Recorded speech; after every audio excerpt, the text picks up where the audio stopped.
मंडी में कंगना रनौत धुआंधार कैंपेन से बढ़त बनाने लगी हैं। कांग्रेस ने अब तक कंगना के सामने अपना कैंडिडेट भी तय नहीं किया। कंगना फुल फॉर्म में है, रैली कर रही हैं, भाषण दे रही हैं, पार्टी मीटिंग में हिस्सा ले रही हैं, मंदिर मंदिर माथा टेक रही हैं। रनौत आज मंडी के प्रसिद्ध शक्तिपीठ भीमकाली मंदिर पहुंची, पूजा अर्चना की और मंदिर की परिक्रमा की। पार्टी की बैठकों में भी कंगना फुल एक्टिव हैं, कार्यकर्ताओं के साथ रिश्ता मजबूत कर रही हैं। कंगना रनौत अपने होम ग्राउंड पर रिकॉर्ड जीत का दावा कर रही हैं। मोदी के टारगेट 400 पार में मंडी सीट जोड़ने के लिए मेहनत कर रही हैं। इस सीट पर मुकाबला कांटे का होगा। 1 जून को हिमाचल की चारों सीटों पर चुनाव होने हैं। मंडी सीट पर बीजेपी और कांग्रेस के बीच सीधी टक्कर होगी। 1951 से अब तक 17 बार लोकसभा चुनाव हुए हैं। यहाँ 11 बार कांग्रेस ने जीत हासिल की, 5 बार से ये सीट बीजेपी के पास गई। मंडी सीट से मौजूदा सांसद हैं पूर्व सीएम और कांग्रेस के बड़े नेता वीरभद्र सिंह की पत्नी प्रतिभा सिंह। प्रतिभा सिंह हिमाचल कांग्रेस की मौजूदा अध्यक्ष भी हैं, लेकिन इस बार प्रतिभा सिंह मंडी सीट से चुनाव लड़ने के मूड में नहीं है।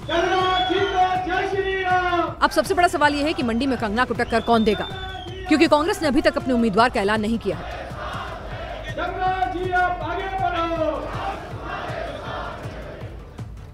उधर मध्य प्रदेश में कमलनाथ को झटके पर झटके लग रहे हैं। मोहन ने कांग्रेस के आखिरी गढ़ की घेराबंदी कर दी है। एमपी में कांग्रेस और कमलनाथ के किले का एक और पिलर गिर गया। अमरवाड़ा के विधायक कमलेश शाह के बीजेपी ज्वाइन करने के बाद अब महापौर विक्रम आहाके ने भी पाला बदल लिया है। बेईमान गद्दार आदिवासियों को किसी शब्द बोलना है तो शोभा नहीं देता है। इसी बात से आहत होकर के छिंदवाड़ा महापौर हमारे विक्रम भाई उन्होंने कहा कि मुझे ऐसी पार्टी नहीं देना जहाँ आदिवासियों का अपमान होता है। राहुल और प्रियंका गांधी ने छिंदवाड़ा महापौर विक्रम आहाके की तारीफ की थी, लेकिन अब विक्रम के साथ साथ सभापति प्रमोद शर्मा ने भी बीजेपी ज्वाइन कर ली है।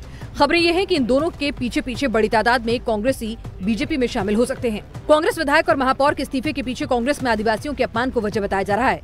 विक्रम आहाके के बीजेपी के अनंत ध्रुवे को हराकर छिंदवाड़ा मेयर चुनाव जीता था। पिछले इलेक्शन में मोदी लहर के बावजूद कमलनाथ ने ये सीट बचा ली, लेकिन जीत का मार्जिन खतरे के निशान पर पहुंच गया।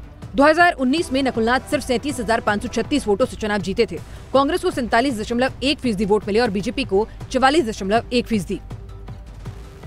महाराष्ट्र में मोदी लहर का भरपूर असर दिख रहा है। नागपुर में नितिन गडकरी के रोड शो का माहौल कुछ यही कहानी कह रहा था।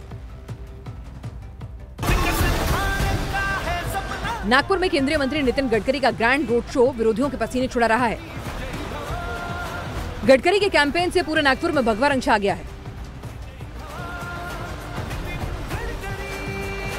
आज ढोल नगाड़े डीजे की धुन पर गडकरी का रोड शो निकला। जेसीबी से गडकरी पर फूलों की बारिश की गई। सपोर्टर्स ने नागपुर को भगवा रंग से पाट दिया। अगली बार, अगली बार, अब की बार, अब की बार, अब की बार।